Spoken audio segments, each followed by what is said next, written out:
Oh iya. Sekarang, lu kan tadi bilang cinta Yesus. Iya.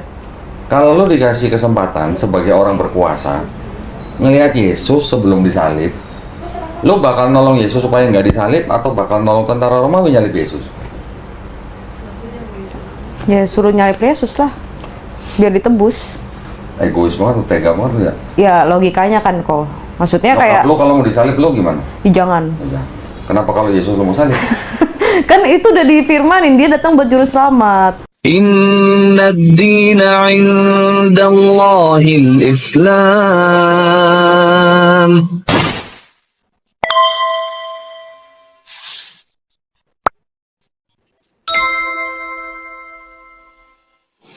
Apa buat disalipin?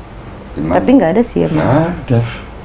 Aduh, ambigu Berarti lagi. lu nggak cinta Yesus tadi kalau bilang salib Yesus gitu. Iya juga. Kalau lu cinta Yesus, masa lu mau suruh salib? Gimana dong? Kan Iya sih. bertolak belakang berarti kan dengan nurani lu kan? Iya benar. Kalau lu benar-benar cinta Yesus, rela nggak Yesus suruh salib? Sebenarnya nggak. Nah, tapi kalau dia nggak disalib, dosa lu nggak ditebus. Iya. Berarti kan bertentangan. Serba salah kok. Serba salah kan? Iya, wanita sekali ya. Oke. Oh, wanita lah. Laki-laki begitu. Sekarang, kalau Vena selama ini 28 tahun jadi Kristen, taunya dosanya Vena udah ditebus dengan matinya Yesus di atas kayu salib. Yang nyalib Yesus siapa tadi? Tentara Romawi kan? Iya. Disuruh siapa? Disuruh sama Pontius Pilatus. Ha-ha. Pontius Pilatus akhirnya nyalib Yesus. Kan sempat nawarin nih, mau Yesus Nazaret atau Yesus orang Barabas gitu kan? Tetap diminta Yesus yang disalib. Iya. Yang minta itu siapa?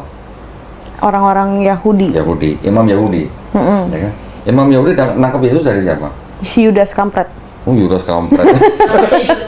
Oh iya, itu maksudnya. Jadi Nah, Yudas karena kan kampret.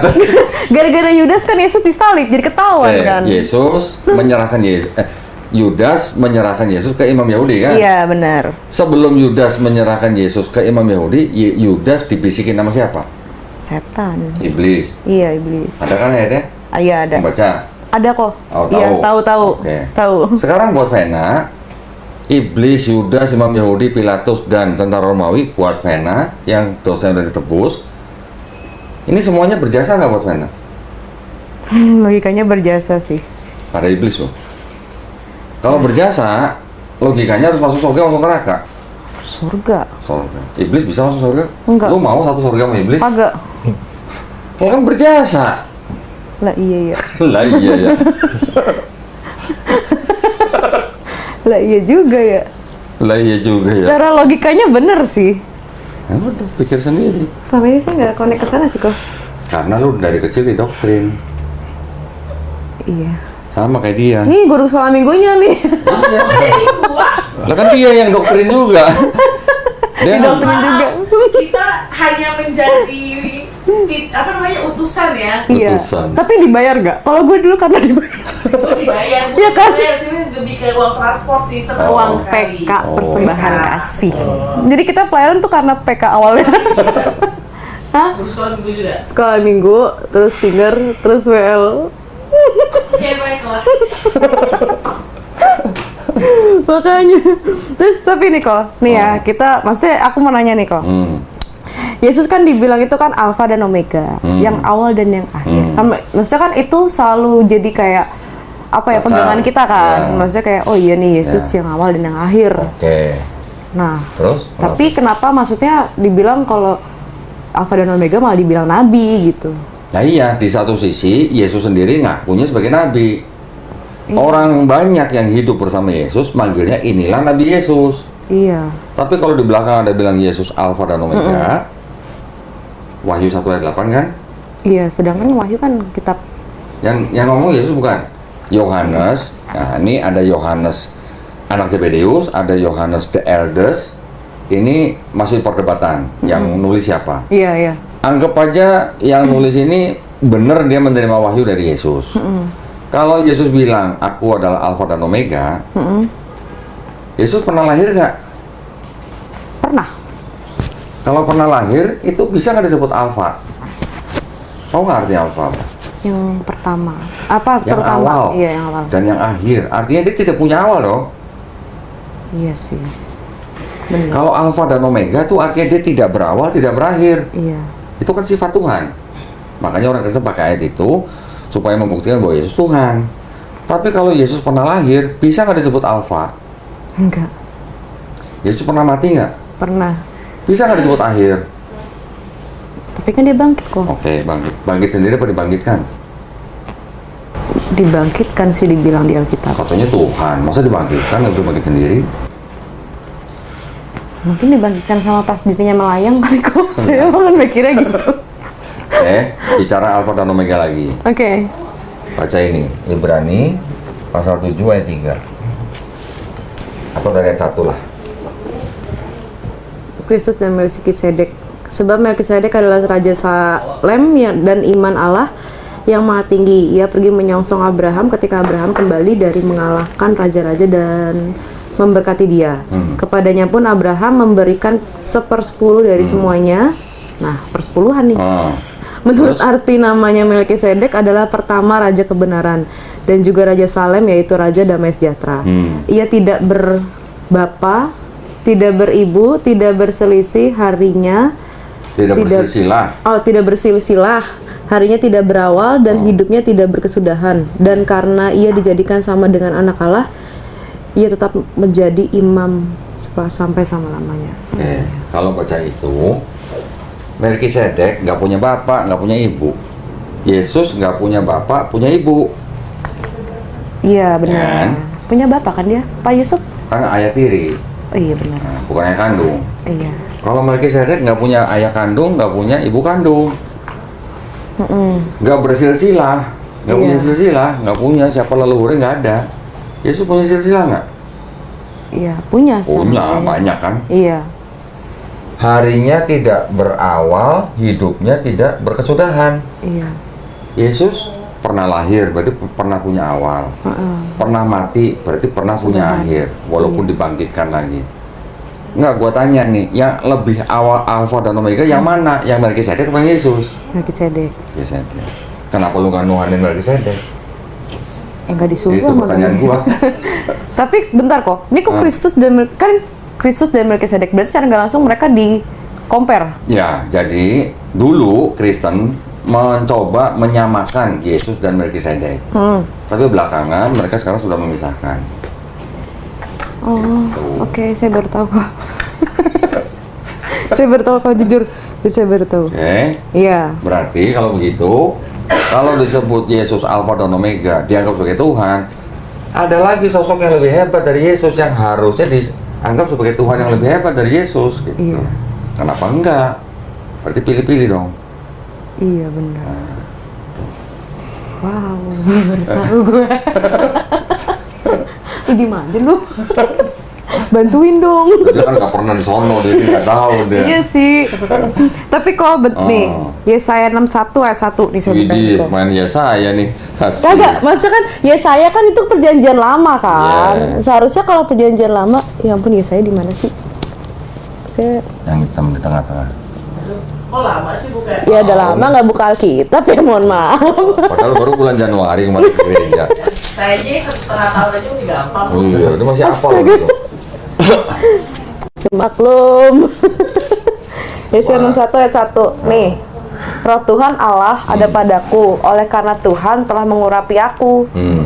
Ia telah mengutus aku untuk menyampaikan kabar baik kepada orang-orang sesara dan merawat orang-orang yang remuk hati, untuk memberitakan pembebasan kepada orang-orang tawanan dan kepada orang-orang yang terkurung kelepasan dari penjara. Nih aku tanya, ini kan secara nggak langsung kayak apa ya, nubuatan kan? Buat siapa? Nubuatan Buat siapa? Buat buat siapa? Yesus. Dari mana? Orang Kristen pendeta aja nggak pernah pakai ayat itu.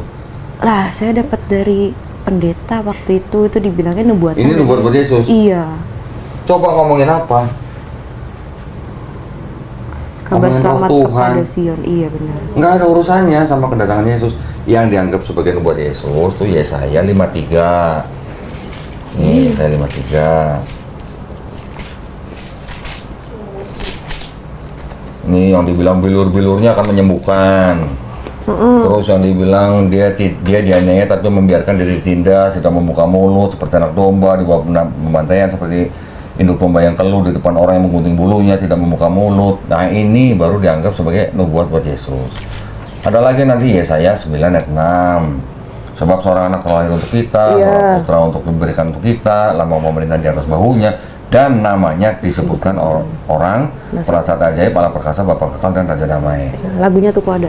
Ada lagi nanti Yesaya 7:14. Ini baru nubuat buat Yesus katanya, kata orang Kristen. Iya. Ya, sebab itu Tuhan sendiri yang akan memberikan kepadamu suatu pertanda.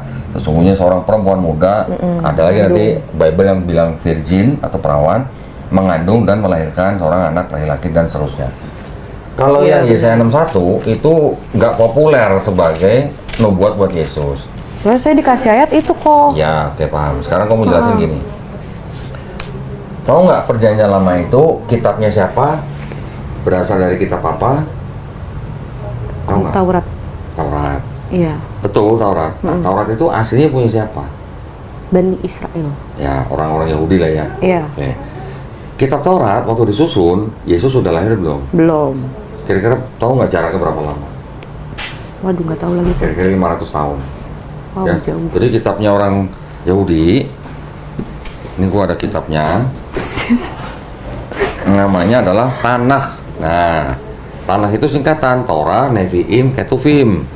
Oke. Ya, Torah itu yang 5 kitab Musa itu, Nevi'im kitab nabi-nabi, Ketuvim kitab tulisan-tulisan. Bentar ya. Banyak kok. Lah, ini belum semua. No. Lebih banyak. Oke. Iya lagi. Sebentar. Aduh.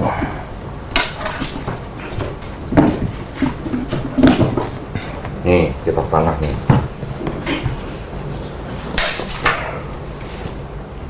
Torah, Nevi'im atau nabi-nabi, Ketuvim tulisan-tulisan, ya. Ditulis dalam bahasa Ibrani kayak gini. Oke, disusun tahun 450 sebelum Masehi. Oke. Oke. Di abad 3 sebelum Masehi, kitab yang Tanakh ini diterjemahkan ke bahasa Yunani. Nih, tulisannya kayak gini. Ya, diterjemahkan dari bahasa Ibrani ke bahasa Yunani di abad ketiga, kira-kira tahun 270 sebelum Masehi.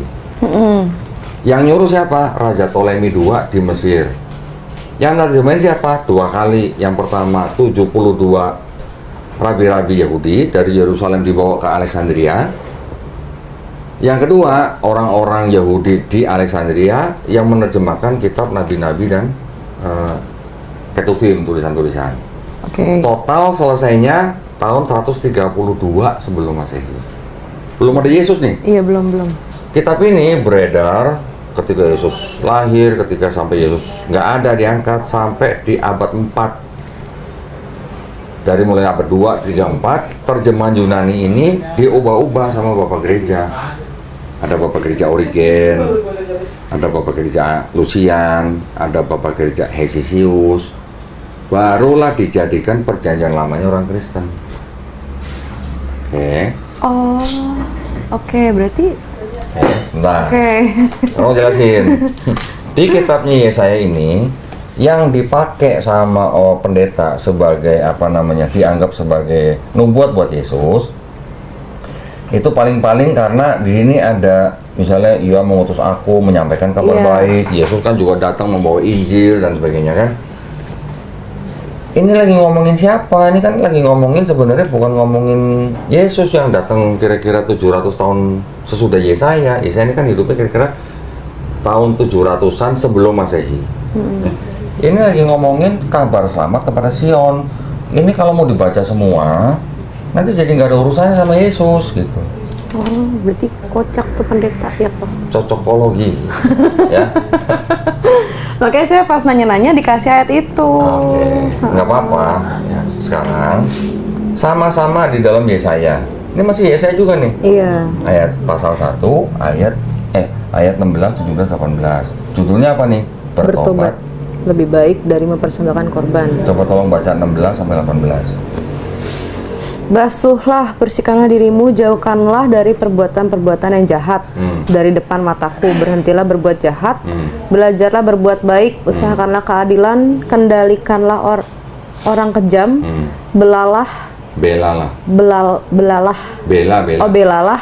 hak anak-anak yatim, saya tuh. Perjuangkanlah perkara yang janda-janda. Marilah baiklah kita berperkara firman Tuhan. Sekalipun dosamu merah seperti kirmizi, akan menjadi putih seperti salju. Sekalipun berwarna merah seperti kain kesumba, akan menjadi putih seperti bulu domba. Menurut Vena, kalau baca ayat begini, perlu nggak ada orang yang harus mati di atas kayu salib buat tembus dosa Vena? Enggak dong. Tinggal dibasuh doang, sehat. Hilang. Oh, iya. Dosa merah seperti kirmizi, dosa merah seperti kain kesumba, bisa putih seperti salju atau bulu domba kan? Iya benar. Kalau apa? Kalau bertobat. Iya. Ya kan? Baca lagi Yehezkiel. Jadi ragu gue. Yehezkiel 18, 20 dan 21. Setiap manusia bertanggung jawab atas dirinya sendiri. Orang yang berbuat dosa itu yang harus mati. Anak tidak akan turut menanggung kesalahan ayahnya dan ayah tidak akan turut menanggung kesalahan anaknya. Orang benar akan menerima berkat kebenarannya dan kefasikan orang fasik akan tertanggung atasnya.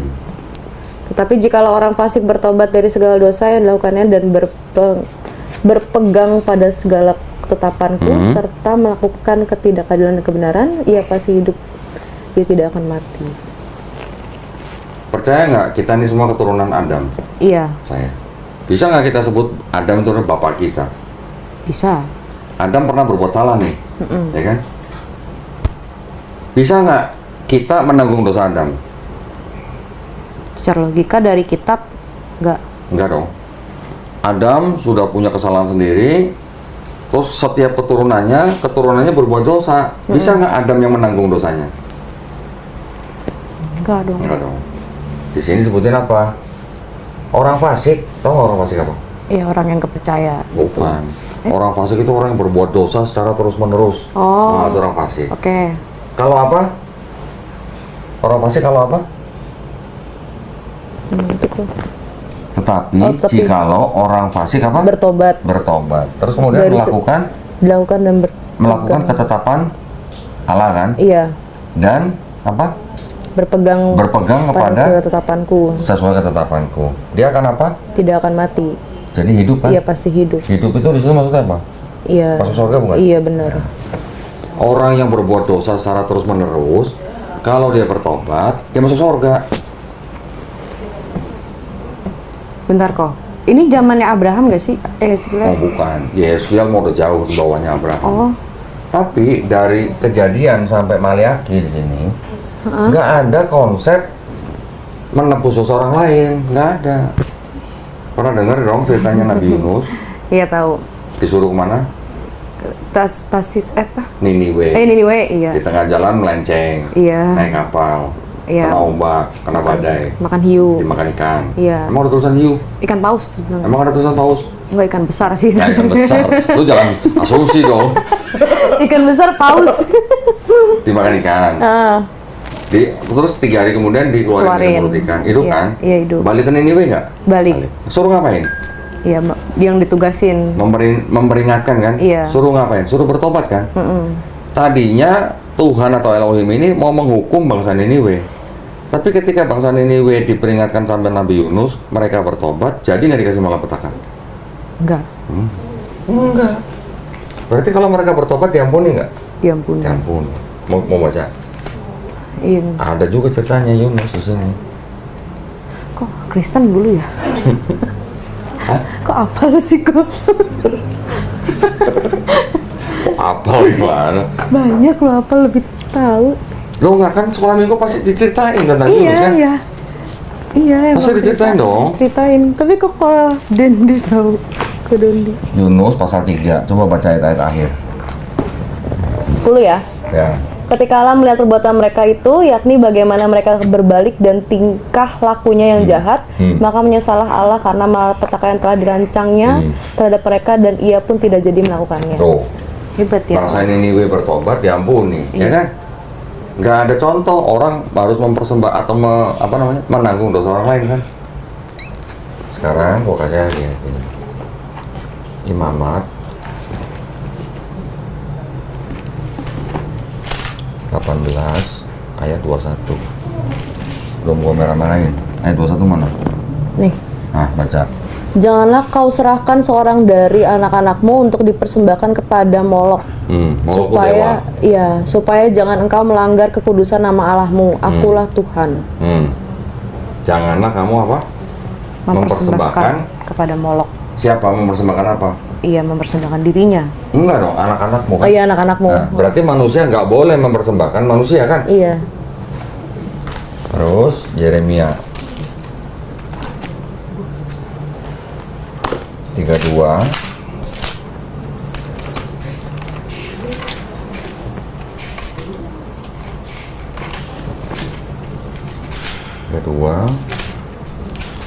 ayat 35 coba. Nih 35. Nah, Mereka mendirikan bukit-bukit pengorbanan untuk Baal dan di lembah Ben Hinnom untuk mempersembahkan anak-anak laki-laki dan anak perempuan mereka kepada Molok sebagai korban dalam api. Sekalipun aku tidak pernah memerintahkannya kepada mereka dan sekalipun hal itu tidak pernah timbul dalam hatiku, yakni hal melakukan kekejian ini sehingga Yehuda tergelincir ke dalam dosa. Iya, aku tahu nih ceritanya. boleh nggak mempersembahkan anak-anak? Nggak boleh. Nggak boleh kan? Jadi kalau mempersembahkan anak-anak kepada dewa itu adalah kekejian buat Tuhan. Iya. Ya itu Benar. nggak pernah diperintahkan. Iya, benar. Betul? Kalau Tuhan yang di perjanjian lama jijik dengan perbuatan manusia yang mempersembahkan anak-anaknya, kenapa di perjanjian baru dulu diajarin Tuhan mempersembahkan anaknya sendiri buat tembus dosa manusia? Iya sih. Iya. Kalau begitu, Tuhan yang di perjanjian lama sama Tuhan yang di perjanjian baru ini Tuhan yang berbeda atau Tuhan yang pelin-pelan? Lah masa pelin-pelan sih? Bahkan gua nanya kan beda. Kalau yang ini jijik iya. dengan persembahan manusia, kenapa yang di sini malah mempersembahkan anaknya sendiri? Iya sih. Iya juga ya, Koy. Nah, tinggal milih, ini Tuhan yang beda atau Tuhan yang pelin-pelan gitu. Iya sih. Iya sih, iya lagi. Kan Tuhan satu. Itu kan pasti satu lah. Iya. Ya kan?